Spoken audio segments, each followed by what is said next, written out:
L'amour à l'œuvre. Docu-series, half an hour each. First one is on Modigliani. We look at the artist, the life of the artist, and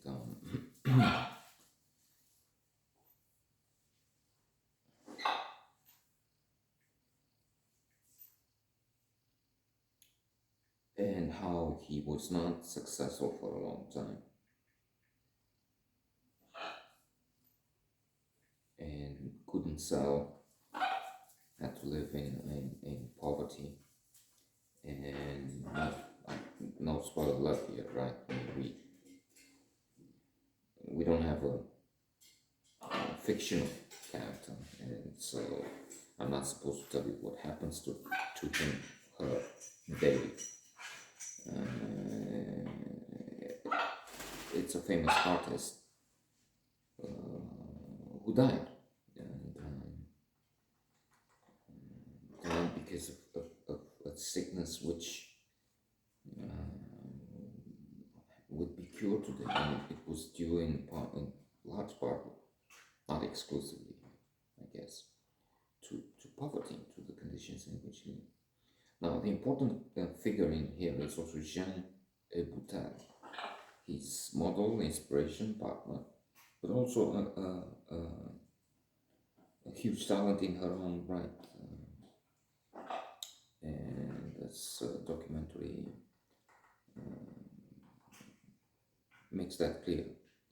If Modigliani has a painting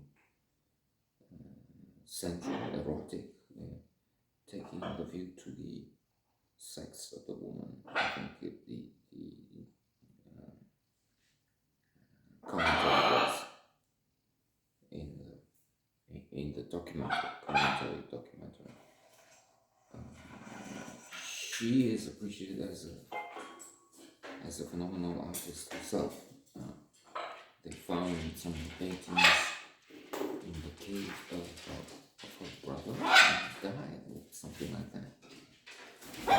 So there is that.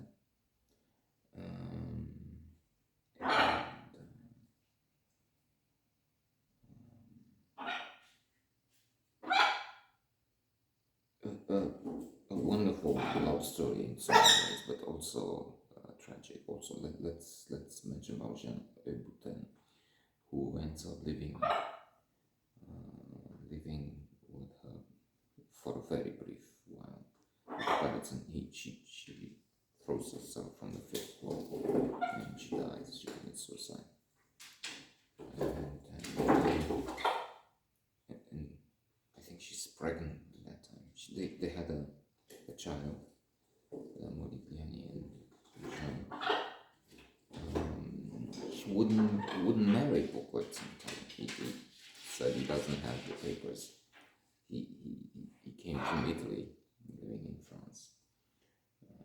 And at one point, though, he makes a promissory note. I hereby promise with witnesses that I will marry Jean Boutin.